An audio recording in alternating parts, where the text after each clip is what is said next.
कैसे हैं सब लोग। पेज नंबर 50 डिस्कस करते हैं। मेरे नोट्स मेरे यूट्यूब चैनल पे गिवन है, वहाँ से डाउनलोड कर सकते हैं और अपने साथ में नोट्स का प्रिंट आउट लेकर के बैठें।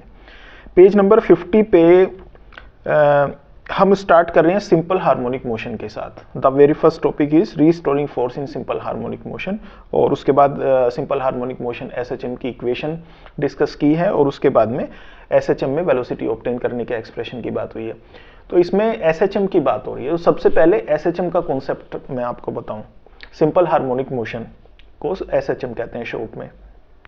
तो एसएचएम का मतलब क्या है? ये एक पर्टिकुलर टाइप का मोशन है, वो इसके नाम से भी पता चल रहा है कैसा पर्टिकुलर टाइप है, हार्मोनिक टाइप का है। और हार्मोनिक में भी कैसा है, एक और एडजेक्टिव सिंपल यूज किया है। तो सिंपल, हार्मोनिक और मोशन तो है ही। तो किस तरह के मोशन को सिंपल हार्मोनिक मोशन कहते हैं? एक पहले आप एक टर्म समझें। एक सिंपल ओसिलेटरी मोशन किसे कहते हैं? ओसिलेटरी मोशन को का मतलब होता है कि जब कोई ऑब्जेक्ट अपनी मीन पोजीशन के to and fro, back and forth move करता है, तब इस तरह के मोशन को ओसिलेटरी मोशन कहते हैं। ठीक है। For example, motion of a simple pendulum is oscillatory. उसमें ओसिलेशंस होते हैं। सिंपल पेंडुलम बना होता है एक थ्रेड से और एक बॉब से। तो ये थ्रेड है, ये थ्रेड, और इसके एंड, थ्रेड के एक एंड के साथ में आपने एक बॉब कनेक्ट कर लिया। तो इसको जब आपने हैंग किया, इस थ्रेड के एक एंड को आपने एक रिजिड सपोर्ट के साथ में, छत के साथ में, हुक के साथ में टाई कर लिया। तो अब ये दूसरे एंड को, बॉब को आप अपनी मीन पोजीशन से डिस्प्लेस करके छोड़ दो। तो जब ये मीन पोजीशन से डिस्प्लेस करके छोड़ोगे तो ये वापस अपनी मीन पोजीशन की तरफ आएगा। इसको मीन पोजीशन भी कहते हैं, इक्विलिब्रियम पोजीशन भी कहते हैं। लेकिन ये इक्विलिब्रियम पोजीशन पे आकर के रुकता नहीं है, बल्कि उससे आगे निकल जाएगा दूसरे एक्सट्रीम एंड की तरफ। और फिर वहां पे लेकिन हमेशा नहीं चलता रहेगा, फिर वहां पे एक जगह पहुंच के रुक जाएगा, एक्सट्रीम एंड पे पहुंच के, और फिर वहां से वापस आना स्टार्ट करेगा अपनी इक्विलिब्रियम पोजीशन की तरफ, मीन पोजीशन की तरफ। लेकिन यहाँ पहुंच के फिर नहीं रुकेगा, फिर इधर निकल जाएगा, फिर वापस अपनी इक्विलिब्रियम पोजीशन की तरफ आएगा।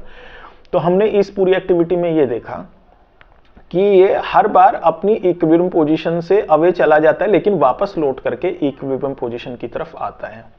तो ये लगातार टू एंड फ्रो, ऐसा बैक एंड फोर्थ टाइप का मोशन हो रहा है। बैक एंड फोर्थ का मतलब है कि अपनी मेन पोजीशन से आगे निकल जाता है, पीछे निकल जाता है, आगे निकल जाता है, पीछे निकल जाता है, लेकिन वापस हमें हमेशा लौट करके अपनी इक्विलिब्रियम पोजीशन की तरफ ये मूव करता है, और लगातार इक्विलिब्रियम पोजीशन पे, और अल्टीमेटली डैम्पिंग की प्रोसेस से इक्विलिब्रियम पोजीशन पे आके रेस्ट भी करता है।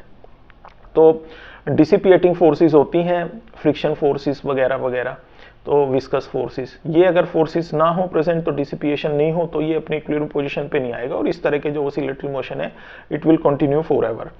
तो एनीवे, अगर ये चलो डिसिपिएशन होता भी है तो अल्टीमेटली इक्विलिब्रियम पोजीशन में आके रेस्ट करता है। तो इस पूरी सिचुएशन में क्या है कि एक मीन पोजीशन है जिसको इक्विलिब्रियम पोजीशन कह रहे हो, मीन पोजीशन कह रहे हो, और उसके टू एंड फ्रो ये मोशन लगातार हो रहे हैं, और पार्टिकल हमेशा अपने एक्सट्रीम एंड की तरफ चला जाता है, लेकिन वापस लौट करके अपनी इक्विलिब्रियम पोजीशन की तरफ आता है। तो such a motion is called oscillatory motion. और ओसिलेटरी मोशन में एक ओसिलेशन कंप्लीट होने का जो टाइम है वो उसका टाइम पीरियड है, इसलिए ये एक पीरियोडिक मोशन भी है। ऐसे किसी भी मोशन को आप पीरियोडिक मोशन बोलोगे जिसमें कि एक फिक्स टाइम इंटरवल हो, उसका एक ओसिलेशन कंप्लीट होने का एक फिक्स टाइम इंटरवल है, इसको इसका टाइम पीरियड कहते हैं। तो जो भी किसी मोशन में एक टाइम पीरियड आपको मिल जाए तो उसे पीरियोडिक कहते हैं। अब पीरियोडिक होने का मतलब ये जरूरी नहीं है कि ओसिलेटरी हो ही। ओसिलेटरी में तो टाइम पीरियड होता ही है, तो ओसिलेटरी तो पीरियोडिक मोशन होता ही है, लेकिन कोई भी पीरियोडिक मोशन है तो वो ओसिलेटरी हो हमेशा, ऐसा कोई जरूरी नहीं है। फॉर एग्जांपल कि अर्थ सन के चारों तरफ रिवॉल्व करती है, तो इसमें एक पीरियड है कंप्लीट, एक 365 डेज में एक कंप्लीट रिवॉल्यूशन कंप्लीट कर लेती है, वन रिवॉल्यूशन कंप्लीट कर लेती है, लेकिन इसमें टू एंड फ्रो टाइप का मोशन नहीं है। तो इसलिए इस मोशन को आप, ये पीरियोडिक मोशन तो है लेकिन आप इसको ओसिलेटरी मोशन नहीं कहेंगे, ओसिलेटरी मोशन नहीं है। तो अब तक आपने क्या सीखा? अब तक आपने ओसिलेटरी मोशन किसे कहते हैं ये सीखा। अब कोई ओसिलेटरी मोशन को अगर आप किसी साइन या cosine mathematical function, trigonometric function की हेल्प से उसको रिप्रेजेंट किया जा सके, तो इस तरह के मोशन को सिंपल हार्मोनिक मोशन कहते हैं। एक ये आपने टर्म सीखी। तो हर एक oscillatory motion is not harmonic, every oscillatory motion is not harmonic. कौन सा उसकी एक प्रॉपर्टी होनी चाहिए, तभी आप उसे हार्मोनिक मोशन बोलोगे, और वो प्रॉपर्टी ये है कि उस ओसिलेटरी मोशन को साइन फंक्शन या कोसाइन फंक्शन की फॉर्म में की हेल्प से उसको एक्सप्रेस किया जा सकता हो तो वो हार्मोनिक फंक्शन माना जाएगा। ये साइन और कोसाइन असल में हार्मोनिक होते हैं, तो जो इसको रिप्रेजेंट कर सकता होगा तो वो हार्मोनिक होगा ही होगा, यानी साइन और कोसाइन के टर्म्स में एक्सप्रेस किया जा सकता होगा जिसे। अच्छा, अब इसको सिंपल कब कहते हैं? हर एक हार्मोनिक मोशन को सिंपल भी नहीं कहते, तो सिंपल तब कहते हैं जब एक ऐसा हार्मोनिक मोशन हो जिसमें एम्पलीट्यूड टाइम के साथ में चेंज ना होता हो। एम्पलीट्यूड कहते हैं मैक्सिमम डिस्प्लेसमेंट को, तो डिस्प्लेसमेंट तो टाइम के साथ चेंज होता है लेकिन एम्पलीट्यूड की वैल्यू फिक्स्ड होती है। हर समय पे अपनी मैक्सिमम वैल्यू डिस्प्लेसमेंट एज्यूम नहीं करके रखता, लेकिन जितना भी वो मैक्सिमम वैल्यू है वो टाइम के साथ चेंज नहीं होनी चाहिए। तो इस तरह का मोशन को सिंपल हार्मोनिक मोशन कहते हैं, जिसमें कि एम्पलीट्यूड की वैल्यू फिक्स रहती हो, यानी मैक्सिमम डिस्प्लेसमेंट की वैल्यू टाइम के साथ चेंज ना होती हो। और दूसरी बात है कि इसमें साइन और कोसाइन के दो तीन टर्म्स, कई टर्म्स नहीं आने चाहिए। एक सिंगल टर्म की टर्म्स में एक सिंगल साइन हो चाहे कोसाइन हो, लेकिन एक सिंगल ही हो, तो सिंगल की आप हेल्प से इसको अगर एक्सप्रेस कर पाओगे तो ये सिंपल हार्मोनिक मोशन होगा, अदरवाइज नहीं होगा। तो ये दो प्रॉपर्टी मैंने सिंपल हार्मोनिक मोशन होने के लिए ये कंडीशंस बता दी। तो ये जो सिंपल हार्मोनिक मोशन बात आई है ये हम स्टडी करने जा रहे हैं। तो सबसे पहला टॉपिक हमारा है restoring force in simple harmonic motion. तो भाई ये आपको बिल्कुल पक्का ध्यान रखना है कि रीस्टोरिंग फोर्स होती है किसी भी सिंपल हार्मोनिक मोशन में। अगर रीस्टोरिंग फोर्स नहीं है तो सिंपल हार्मोनिक मोशन भी नहीं हो सकता, वो ऑसिलेटरी मोशन ही नहीं हो सकता। रीस्टोरिंग फोर्स कौन सी फोर्स है? उस फोर्स को रीस्टोरिंग फोर्स कहते हैं जो वापस उसे इक्विलिब्रियम पोजीशन की तरफ लेके आती है। अगर ऐसी कोई फोर्स एब्सेंट हो ही ना तो वापस इक्विलिब्रियम पोजीशन की तरफ लेके आएगी नहीं। अगर फोर्स ही एब्सेंट है ऐसी तो वो अपनी इक्विलिब्रियम पोजीशन की तरफ नहीं आएगा, तो ये सिंपल हार्मोनिक मोशन कभी ये ऑसिलेटरी मोशन ही नहीं हो सकता। तो जैसे सिंपल पेंडुलम के केस में आपने देखा कि आप इसको एक एक्सट्रीम एंड तक ले गए थे और इस एक्सट्रीम एंड पे ले जाके आपने छोड़ दिया था, वापस ये अपने इक्विलिब्रियम पोजीशन की तरफ मूव करना स्टार्ट किया और आया भी इक्विलिब्रियम पोजीशन की तरफ। तो कौन सी फोर्स इसको वापस इक्विलिब्रियम पोजीशन की तरफ लेके आए, उस फोर्स को हम रीस्टोरिंग फोर्स कहते हैं। तो कई फोर्सेज होती हैं जो किसी में कोई, किसी में कोई, किसी केस में कोई, किसी दूसरे केस में कोई, जो रीस्टोरिंग फोर्स के तरीके से एक्ट करती हैं, उसको रीस्टोरिंग फोर्स तो एक कैटेगरी है। तो रीस्टोरिंग फोर्स अपने आप में कोई ऐसी फोर्स नहीं है। जैसे यहाँ सिंपल पेंडुलम के केस में gravitational force will act as restoring force. ये ग्रेविटेशनल फोर्स ही तो रिस्पॉन्सिबल है, उसकी पोटेंशियल एनर्जी मिनिमम होना चाहती है, तो इसीलिए वो इक्विलिब्रियम पोजीशन की तरफ चलता है। तो कौन लेके आ रहा है उसे इक्विलिब्रियम पोजीशन की तरफ? ग्रेविटेशनल फोर्स लेके आ रही है बेसिकली। तो this gravitational force here in case of simple pendulum is acting like restoring force. अब जैसे स्प्रिंग का मोशन होता है, स्प्रिंग के मोशन में आपने एक स्प्रिंग को स्प्रिंग के एक एंड को एक किसी रिजिड सपोर्ट के साथ में अटैच कर दिया। हॉरिजॉन्टल मोशन ले लेते हैं, वर्टिकल भी ले सकते हैं। तो हॉरिजॉन्टल मोशन में स्प्रिंग को अटैच कर रखा है एक एंड को एक रिजिड सपोर्ट के साथ में, और दूसरे एंड के साथ में एक कोई ब्लॉक आपने अटैच कर दिया, एम मास का ब्लॉक, और इसको आपने डिस्प्लेस करके छोड़ दिया एम मास के ब्लॉक को, स्प्रिंग को इलोंगेट करके छोड़ दिया, कंप्रेस करके भी छोड़ सकते हो। तो स्टार्टिंग में जब ये अपनी नॉर्मल कंडीशन में थी स्प्रिंग, तो वो इक्विलिब्रियम पोजीशन थी। अभी आपने डिस्प्लेस करके छोड़ा, एक्सट्रीम एंड तक लेके आए, तो वहां से जब छोड़ दोगे तो ये वापस अपनी रिस्टोरिंग इस पे और इक्विलिब्रियम पोजीशन की तरफ मूव करना स्टार्ट किया। तो कौन इसे लेके जा रहा है इक्विलिब्रियम पोजीशन की तरफ? एक फोर्स तो लगी है जरूर कुछ ना कुछ, तो this force is restoring force. तो हमेशा कोई भी सिंपल हार्मोनिक मोशन होगा तो उसमें एक रिस्टोरिंग फोर्स जरूर होती है, और ये रिस्टोरिंग फोर्स के बिना ऑसिलेटरी मोशन नहीं हो सकता। तो ये रिस्टोरिंग फोर्स का एक प्रॉपर्टी होती है, वो प्रॉपर्टी मैं डिस्कस करना चाह रहा हूँ। And that property is restoring force in SHM is always proportional to negative of displacement. F is proportional to -x, F is proportional to -x। तो x के प्रोपोर्शनल है बेसिकली। x का मतलब है डिस्प्लेसमेंट, मीन पोजीशन से जितना भी distance है उसको डिस्प्लेसमेंट कह रहे हो। तो अगर डिस्प्लेसमेंट ज्यादा होता है तो रिस्टोरिंग फोर्स का मैग्नीट्यूड भी ज्यादा होता है। रिस्टोरिंग ये डिस्प्लेसमेंट अगर कम है तो उस केस में रिस्टोरिंग फोर्स का मैग्नीट्यूड भी कम है। तो सिंपल पेंडुलम के केस से समझ लो आप। तो सिंपल पेंडुलम का ये बॉब हो गया, इस बॉब जिस समय यहाँ पे है उस समय रिस्टोरिंग फोर्स कम लगी हुई है इसको इक्विलिब्रियम पोजीशन तक ले जाने के लिए। जब थोड़ा और अपनी मीन पोजीशन से और ज़्यादा दूर है, यानी कि डिस्प्लेसमेंट की वैल्यू और ज़्यादा है, तो इस समय रीस्टोरिंग फोर्स की वैल्यू पहले पोजीशन के कंपैरिजन में अब ज़्यादा है, because displacement is larger now. तो corresponding restoring force is also larger. और थोड़ा दूर तक चला जाए तो डिस्प्लेसमेंट और ज़्यादा है, तो यहाँ इस केस में रीस्टोरिंग फोर्स और ज़्यादा लगेगी। तो जब अपने एक्सट्रीम एंड्स पे होता है कोई सिंपल पेंडुलम में बॉब, तो उस समय रीस्टोरिंग फोर्स सबसे ज़्यादा लगती है सेंटर की तरफ, और जिस समय वो इक्विलिब्रियम पोजीशन से ही पास हो रहा होता है उस समय तो रीस्टोरिंग फोर्स लगती ही नहीं है, क्योंकि डिस्प्लेसमेंट ही जीरो है।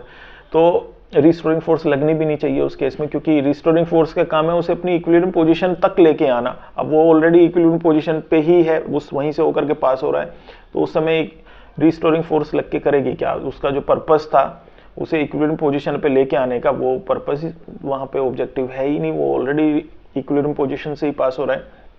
तो this is concept of restoring force.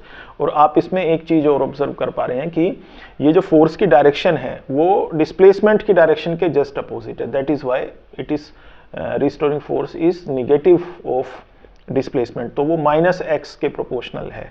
Displacement की डायरेक्शन ऐसे है तो रिस्टोरिंग फोर्स की डायरेक्शन ऐसे है, डिस्प्लेसमेंट की डायरेक्शन ऐसे होगी तो रिस्टोरिंग फोर्स की डायरेक्शन ऐसे होगी। तो restoring force is always opposite in direction to the displacement, that is why F is proportional to -x। तो ये एक बहुत इंपॉर्टेंट प्रॉपर्टी है। इसके बाद SHM की इक्वेशन की बात करते हैं। SHM को मैथमेटिकली एक एक्सप्रेशन से सोल्व किया जा सकता है, y is equal to a sin omega t या फिर y is equal to a cos omega t। तो ये दोनों एक्सप्रेशन असल में अलग अलग नहीं है, एक ही है, क्योंकि जो साइन फंक्शन है या कोसाइन फंक्शन है ये एक ही बात होती है, दोनों साइनोसोडियल फंक्शन ही कहलाते हैं। साइन का ग्राफ और कोसाइन का ग्राफ अगर आप ज्योमेट्रिकली प्लॉट करोगे तो इसमें केवल 90 डिग्री का फेज शिफ्ट मिलता है, अदरवाइज दोनों ग्राफ्स का जो डिज़ाइन है, जो पैटर्न है, वो तो बिल्कुल एग्जैक्टली सेम ही है। तो साइन का ग्राफ और कोसाइन के ग्राफ में कोई डिफरेंस नहीं है, केवल 90 डिग्री का फेज शिफ्ट है। तो आप इसमें साइन का फंक्शन भी यूज़ कर सकते हैं, कोसाइन का फंक्शन भी यूज़ कर सकते हैं, depending upon its initial phase.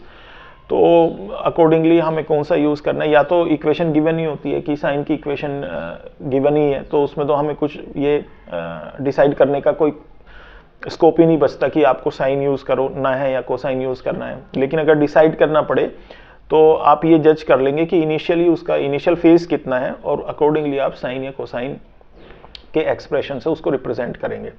तो एनीवे, दो एक्सप्रेशन में से कोई से एक एक्सप्रेशन से आप इसको डिनोट कर सकते हो। तो एक एक्सप्रेशन तो मैंने बता दिया y equal to a sin omega T, और दूसरा एक्सप्रेशन मैंने बताया y is equal to a cos omega T. अब इसमें क्या क्या है, y डिस्प्लेसमेंट है, a एम्पलीट्यूड है, साइन के आर्ग्यूमेंट में दो टर्म आ रहे हैं, ओमेगा और t है। तो ओमेगा इसकी एंगुलर वेलोसिटी है और t टाइम है, ठीक है। तो जिस भी टाइम पे आप डिस्प्लेसमेंट पता चलाना चाहते हो, टाइम की वो वैल्यू, टी की वो वैल्यू सब्स्टिट्यूट करोगे इस एक्सप्रेशन में, और अकॉर्डिंगली आपको डिस्प्लेसमेंट की वैल्यू, y की वैल्यू पता चल जाती है। और इसको एक और सूटेबल फॉर्म में भी लिखा जा सकता है। ओमेगा को आप 2π/T आप लिखते हो, ये ओमेगा में और कैपिटल टी में एक रिलेशन ही होता है, ओमेगा और कैपिटल टी का मल्टीप्लीकेशन इज इक्वल टू 2π, या कह सकते हो कि omega is equal to 2π/T, where omega is angular velocity and capital T is time period. Time period is the time taken in completion of one oscillation. तो t is equal to 2π/ओमेगा। तो ये तीन हैं relation, तो तीनों relation एक ही हैं असल में। ओमेगा इक्वल टू 2π/T कह लें, या t इक्वल टू 2π/ओमेगा कह लें। इसको याद रखने के लिए तो ओमेगा और t का product is equal to a constant thing which is 2π, ऐसे करके याद रखें। तो यहाँ से अब आपको ओमेगा निकालना है या t निकालना है, जो चाहे कैलकुलेट कर सकते हैं। तो ओमेगा की जगह पे 2π/T सब्सटीट्यूट कर सकते हो। तो ये इक्वेशंस एक और सिंपलर फॉर्म एज्यूम कर लेती हैं, y equal to a sin 2π/T into small t, और या इसको लिख सकते हो y is equal to a cosine 2π/T into t। तो these are two equations which can represent. तो इसमें मीनिंग का तो सिंबल्स का मीनिंग तो आपको क्लियर ही है। y का मतलब डिस्प्लेसमेंट, डिस्प्लेसमेंट मतलब उसकी इक्विलिब्रियम पोजीशन से कितना डिस्टेंस पे है, और उसके बाद आ रहा था 2π/T, t is time period, small t is time. तो जिस भी टाइम पे आपको डिस्प्लेसमेंट पता चलाना है, t की वो वैल्यू इसमें सब्स्टिट्यूट कर लो। For example you want to calculate value of displacement at 3 seconds from the starting, तो आप इसमें स्मॉल टी की वैल्यू 3 पुट करो, 3 सेकेंड, तो आपको कोरस्पोंडिंगली y की वैल्यू मिल जाएगी मीटर्स में। ऐसा यूनिट अगर सारी लेके चल रहे हो इक्वेशन में तो y की वैल्यू आपको मीटर में मिल जाएगी। अदरवाइज सेंटीमीटर में लेके चल रहे होगे तो जैसे क्वेश्चन में दे रखा होता है तो अकॉर्डिंगली आपको y की वैल्यू मिल जाती है। तो ये आपको समझ में आ गया। अब हम सिंपल हार्मोनिक मोशन में वेलोसिटी कैलकुलेट करना सीखना चाहते हैं। तो आपको डिस्प्लेसमेंट के लिए तो एक्सप्रेशन पता ही है, जो सिंपल हार्मोनिक मोशन की इक्वेशन ही है बेसिकली, वो डिस्प्लेसमेंट ही दे रही है हमें, y equal to a sin omega t। इस इक्वेशन को अगर एक बार डिफरेंशिएट कर दिया जाए विद रिस्पेक्ट टू t तो ये आपको वेलोसिटी दे देगी ये इक्वेशन। तो वेलोसिटी के लिए हमने देखिए सबसे पहले इक्वेशन लिख लिया SHM का। Equation of SHM is y equal to a sin omega t, expression number 1। और इस एक्सप्रेशन नंबर 1 को एक बार डिफरेंशिएट कर दिया t के रिस्पेक्ट में, तो ये बन गया dy by dt। dy by dt is v, तो v equal to dy by dt is equal to d by dt, और y की value a sin omega t आपने इसमें सब्सटीट्यूट कर दी, a sin ओमेगा t। तो अब इसको बस डिफरेंशिएट कर लो a sin ओमेगा t को। अब a तो इसमें कांस्टेंट ही है, ये तो सिंपल हार्मोनिक मोशन की मैंने कंडीशन भी बताई थी कि एम्पलीट्यूड को कांस्टेंट रहना चाहिए, एम्पलीट्यूड टाइम के साथ चेंज नहीं होना चाहिए, अदरवाइज तो वो सिंपल हार्मोनिक मोशन नहीं होगा। फिर हार्मोनिक मोशन तो हो सकता है पर सिंपल नहीं होगा। तो a is because it is a constant, तो a को तो आप डिफरेंशियल से बाहर रख लो, इस पर कोई इफेक्ट नहीं होगा, तो a को मैंने बाहर रख लिया। अब साइन ओमेगा t को डिफरेंशिएट करोगे, साइन ओमेगा का डिफरेंशियल होता है कोस ओमेगा t, और ओमेगा टर्म और आएगी, क्योंकि you are not differentiating sine omega t with respect to omega t, you are differentiating it with respect to t only.